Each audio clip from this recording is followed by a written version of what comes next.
कौन आपण केबे कोनोसी पुरुष को गर्भवती हेबार शुणिचंती?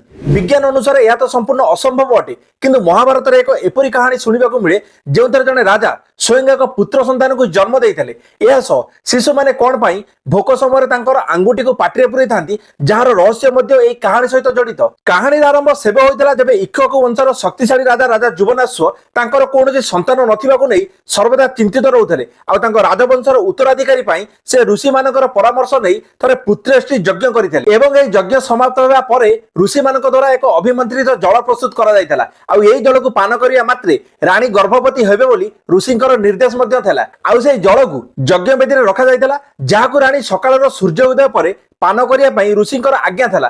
किंतु उक्त दिन रात्रि रे राजा जुवनाश्व को भीषण शोष लागिथला। आ से जलर संधान करी जाई यज्ञशाला रे पहुंचीथले। आ भूलवशत उक्त अभिमंत्रित जल को पान करिथले। आ जेबे सकाळ समय रे ऋषि माने यह जानिबा को पाइथले, सेबे से माने आश्चर्य हो जाइथले, कारण सेबे राजा जुवनाश्व गर्भवती होई सारिथले। आ धीरे धीरे समय बीतिबा सह राजा जुवनाश्व को शरीर रे मध्ये परिवर्तन होइतला। आ जेबे प्रसवर समय आसला, सेबे एक बड़ समस्या थला कि पिलार जन्म किपरि हेबो। सेबे अश्विनी कुमार राजांकर बाम जंग को चिरी एक परम तेजस्वी पुत्र को जन्म देइथले, जांकर नाम थला मानधाता। किंतु सबुठु बड़ समस्या थला कि शिशु पुत्र को क्षीरपान किपरि करा जिवो। आ सेबे प्रकट होइतले इंद्रदेव। आ से निजर तर्जनी आंगुठी को शिशुर मुखर देई कहितले मामधाता, जहार अर्थ मु तांको पोषण करिवि। आ एहा एथिपई संभव होइतला कारण इंद्रक शरीर रे रक्त नुहे बरं सोम अमृत परि दुग्ध प्रवाहित होतला। तो एही सही कारण जेथि आज भी शिशु मानकु भोक लागिले से तांको मुखरे आंगुठी को रखिथांती। तो एही रहस्यमय घटना आपन किपर लागिला कमेंट माध्यम निश्चित जणाइबे। भल लागितले वीडियो को लाइक एवं चैनल को सब्सक्राइब करिया पे बिल्कुल भूलिबेनी। रहउची जय जगन्नाथ।